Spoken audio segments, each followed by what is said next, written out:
What's up, everybody? Tom Pelissero here at the Arizona Biltmore Hotel. NFL meetings getting going down here today. One of the interesting dynamics that's different for the first time in many years is the Minnesota Vikings are not going to have to make their annual presentation about attempting to get a stadium done in Minnesota. The design is going to be released next month. Groundbreaking sometime in the fall. It's been a long time where the Vikings haven't had to get in front of their fellow owners and talk about how exactly they were going to try to get this done and give it an update of where things stand in the legislature. That part of it's gone through. Now, part of it's going to become some elbow rubbing and some attempting to convince the other owners that Minneapolis is going to be a good venue to host a Super Bowl, whether that's in 2018, 19, 20, somewhere around there. Certainly every step that you can take forward in order to expedite that process when it comes up, because there's a lot of owners here who have newer stadiums. Some of them already had a Super Bowl. Some of them want a second one. There's a lot of other owners who are going to be competing for that. So certainly their plans for the stadium, that's going to be something that's going to be unveiled here. And other than that, there's a bunch of rule changes that will be on the table, as there are every year. All the Vikings executives are down here. Head coach Leslie Frazier is as well. And I caught up with Leslie, a few questions that I went through, and I thought that the answers were interesting. Number one being exactly where things stand with Antoine Winfield. And what I said to him was, how hard was it to see Antoine Winfield go? And his immediate reaction was, well, I'm hoping that we haven't seen the last of him yet. This isn't yet goodbye.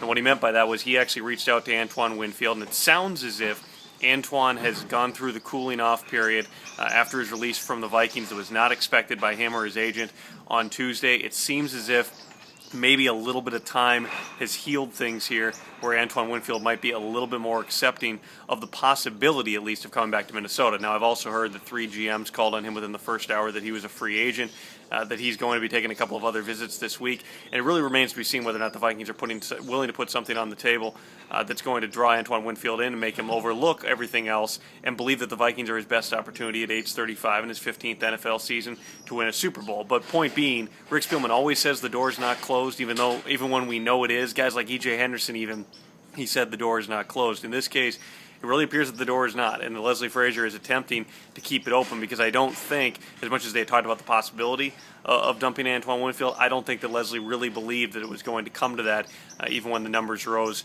with Phil Loadholt. Talked to him about that. Also talked to him about the middle linebacker situation. Did not get the sense that Brian Urlacher is a possibility by any stretch. They would like to draft a middle linebacker, and that's really no surprise. There's a couple of guys who are projected to go in the first round of the draft. Manti Te'o is one, and certainly a name that you're going to hear a lot about in the weeks and a little over a month, really, left to come. The Vikings with 2 first-round picks. That could be a possibility there.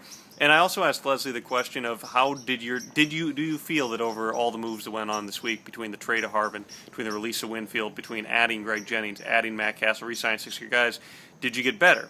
He said yes, but he also hedged it by saying, but the draft is going to be critical. And I think that there's absolutely a case to be made that you have to be able to continue upgrading the roster there, as every team does. But in the Vikings situation in particular, yeah, they were a 10-win team last year, but you still don't have a split end for this offense. That's something they're going to be targeting, because right now Jerome Simpson, if the season started tomorrow, he would be the starter opposite Greg Jennings. You need to be able to upgrade there.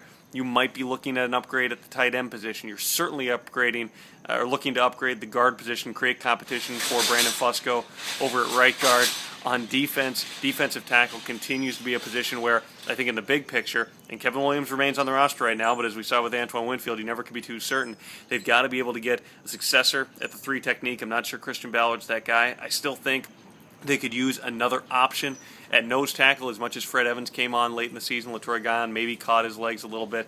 Linebacker's a big one, Mike linebacker. And then in the secondary, you still look, without Antoine Winfield, your top 3 cornerbacks on the depth chart as of tomorrow are Chris Cook, Josh Robinson, and A.J. Jefferson, and there's no one behind him. Not only would I be reluctant to go into a season with those 3 guys, relying on them at the top of the depth chart, the lack of depth behind them is a pretty big concern too. We'll be monitoring all this stuff throughout the week here. I'll be here through Wednesday in Phoenix, and I'm sure too, since the meetings for once are so close to the start of free agency, I wouldn't be surprised if Rick Spielman begins to dip into some of those one-year contracts as he did a year ago, continue to add veteran depth that way. Full Vikings coverage is always at 1500ESPN.com. We'll see you.